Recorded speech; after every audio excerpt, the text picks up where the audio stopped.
All right, Granberg, I hope you're paying attention because I'm giving you some free publicity here. There are some people who have expressed interest in my mentioning multiple mills, and it's not like I have a bunch of big mills. I have several small mills. Both of these were purchased as a package from Granberg International. Got it, great. It was easy installation or easy setup. I was able to install everything, set it up, adjust it, easy adjustments and all that. And so instructions were pretty well, but there's a couple hardware issues, but it was just like, you know, one extra nut here, one less nut there kind of a deal, but it all worked itself out. So I have two mills that I'm working with. One is the slabbing, planking type of mill, and the other one is what's referred to as a mini mill. The one right here that I'm showing you obviously is the mini mill attachment, and it does perpendicular cuts. When you are utilizing it, when you go to set it up, it actually slips onto the saw. It actually goes through that little gap right there, and then it clamps down, and then you slide it down to the end, and then angle it at the appropriate angle, and or the appropriate depth based on your log, and then you start going to town. For people who have been following along on Facebook, you'll have seen this in use multiple times because that's kind of what I use. I actually use this for my initial cuts more than I use the other mill. But so the mini mill is great from a perpendicular standpoint. I alternate back and forth between the two of them. The other one is this mill right here, and the way the saw fits into it is actually lays on its side, goes through that first and feeds down into the protected little circle down there, and then those screws and stuff clamp down on the saw. The nice thing about these is that there's multiple sizes, but of the sizes, they're very adjustable within these things. So this mill itself can handle a 36-inch bar, but my still only has a 27. And just notice I need to adjust my chain right there. But anyways, so just basically by taking this, loosening those bolts and sliding it down, you can adjust the length all the way out to 36 inches or pretty much as low as you want to go. If you're using a really small saw on it, it'd probably get pretty cumbersome having all that stuff hanging out the end. This is very adjustable, so the handle adjusts, and this little rail lines up with the bottom so that when you're making that first entry cut into the log, you're able to keep it actually parallel to the direction you want to go. I've seen some complaints and reviews online about Granberg and how that initial entry is hard, and my guess is that people are not adjusting that handle down closer, because if you only have, like, say, an 8-inch log or an 8-inch beam that you've milled down and now you're trying to do the final cut,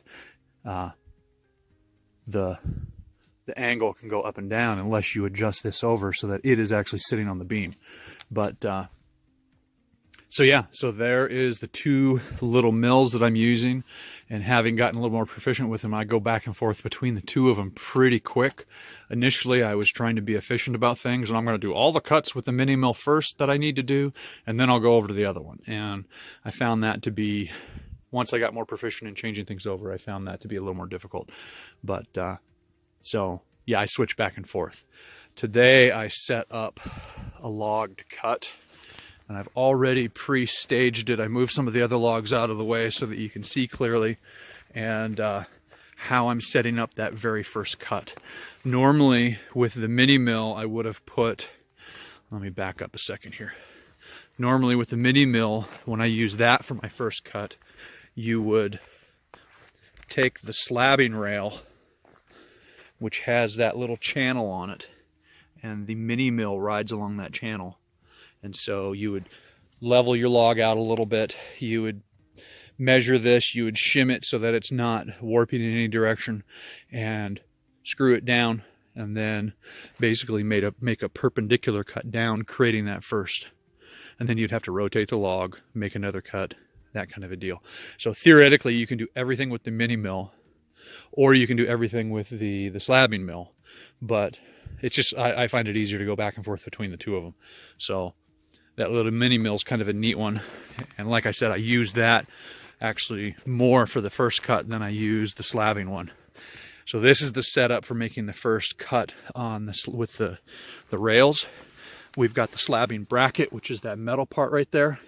I pre-marked both ends, so I'm trying to get those 2x12 slabs out of there, and so I made a mark going across that's level.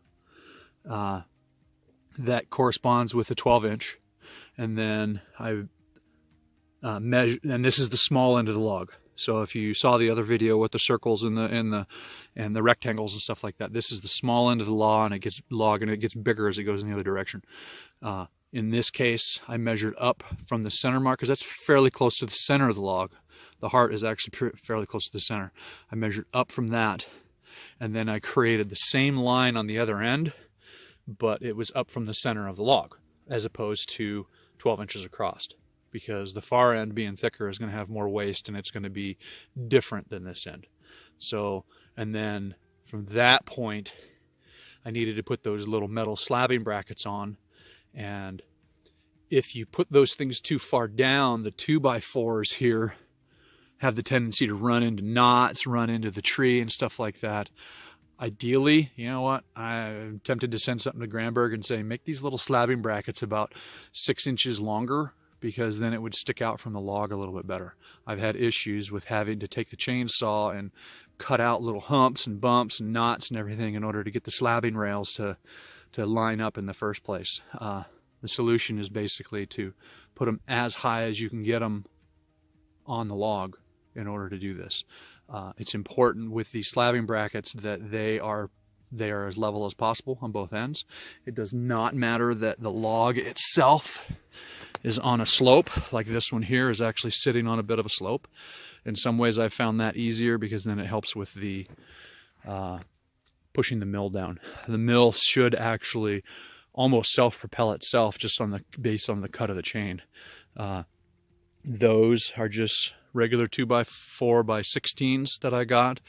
The guy down at the lumber yard was like, here, let me help you load. I'm like, nope, I need to pick the absolutely straightest ones I can, because you don't want any wobbly warps or anything like that, because that'll translate into an uneven first cut. And then I added in that little centerpiece right there just to stabilize and also prevent any sagging with the weight of the saw on this longer cut.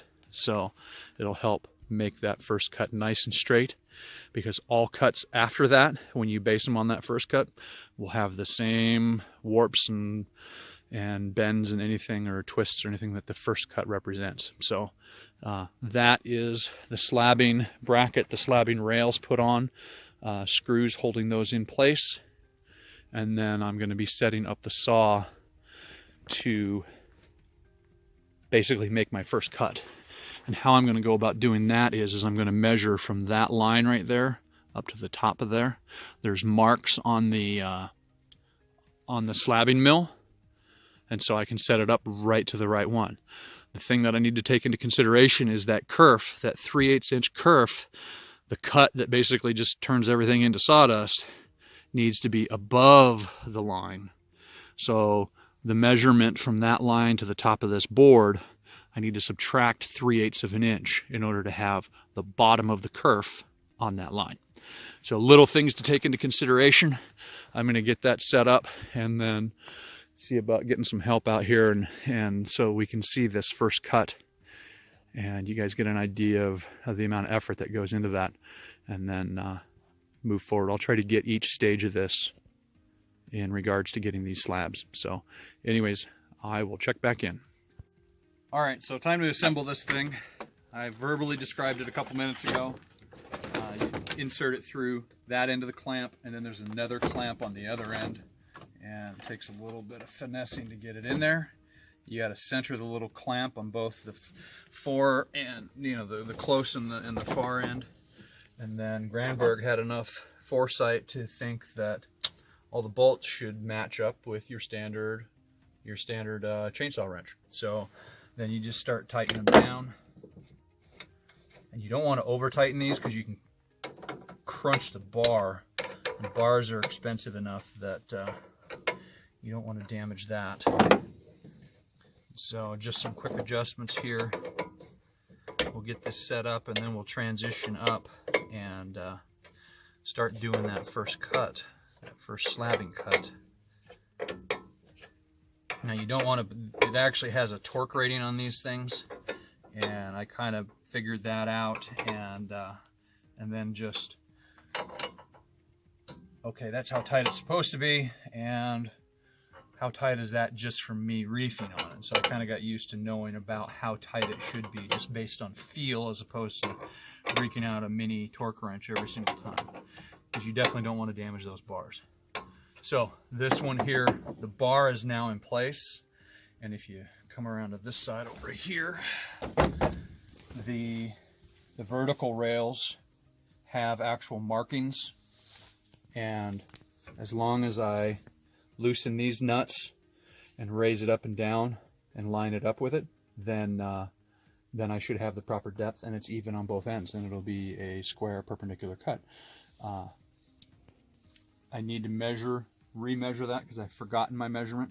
Taken into account, I need to subtract that 3/8 inch kerf, and then I will adjust these up and down, crank them tight with my saw wrench, and then I'll be set up and ready to go. So I'm going to do that for the next couple moments, and then come back and we'll do the cut on the log, get that first slab out of the way, and then you'll see how that turns into the flat surface that we use for the remaining cuts. So I'm going to go ahead and get the saw started and make that first cut, and Tara can actually come closer to see that when I'm actually starting that first cut, and then she'll just be videoing it all the way down. So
I'm going to get those screws taken off.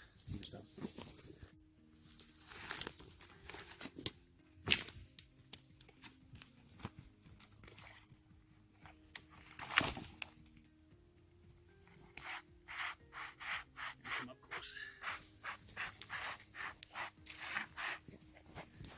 As you can see, this is not necessarily the smoothest of cuts, and that partially had to do with the fact that I was moving the saw back and forth. And there was a reason for that. The way the mill is designed, it actually has these little curved bumpers that is supposed to cruise along this, but because of how deep the cut was and everything, those bumpers were not going along the bark.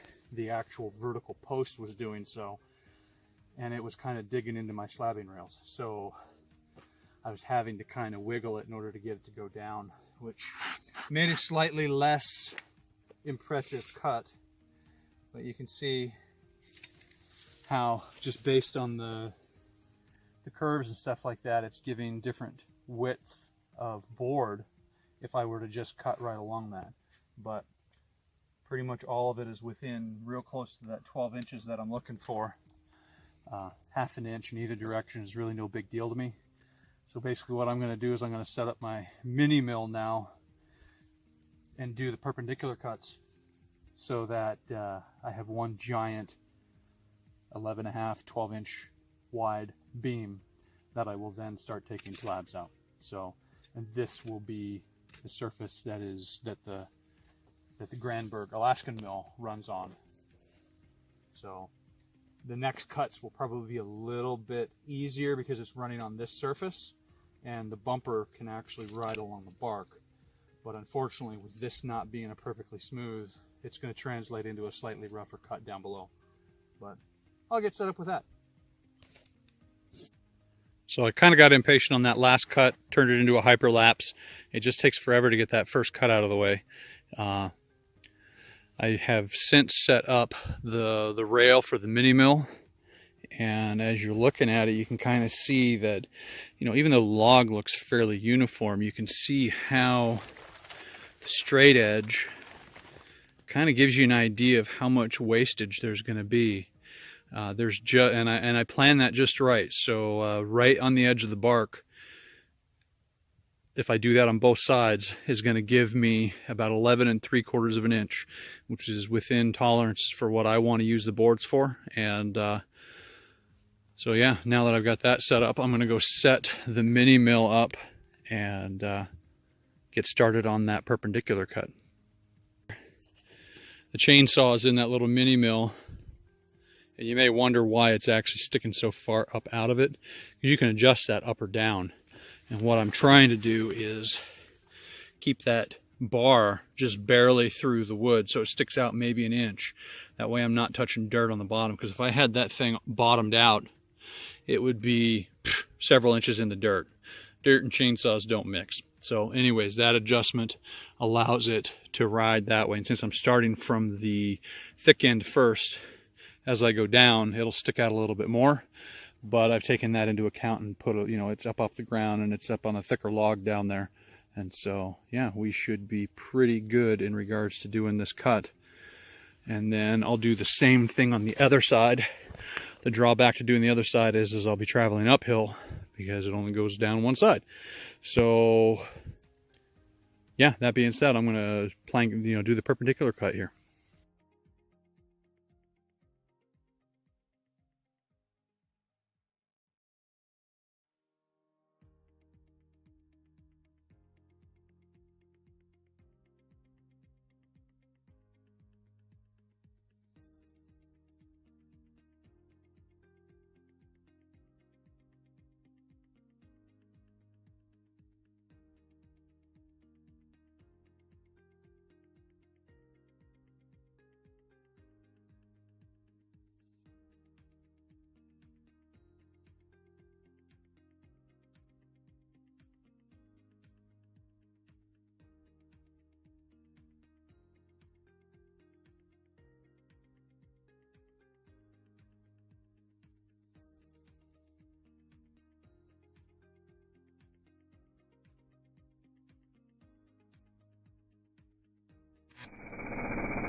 All right, so there we have our beam, 12 inches wide and roughly 10 inches deep. All three sides cut. I need 5 beams, and unfortunately, with this being roughly 10 inches deep, and I need 2 inches per slab, and then you add in the kerf cut, that basically makes each slab worth almost 2.5 inches worth of wood. So I'm not going to have enough to get all 5 slabs out of that, because it would require, something like 11.5 inches, I think. 11 1/4. Anyways, I don't have 11 1/4, I have 10. So I'm going to end up doing 4 slabs out of this, and then I'll end up having to cut another log in order to get my 5th slab.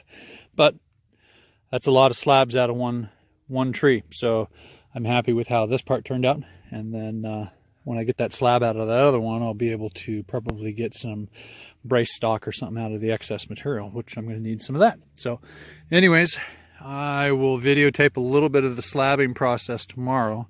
I did not get down and get the fuel that I had intended on. Yeah, the fuel oil I needed, and I never sharpened the change yesterday, which is why that one cut took so long. So anyways, I will get back to it.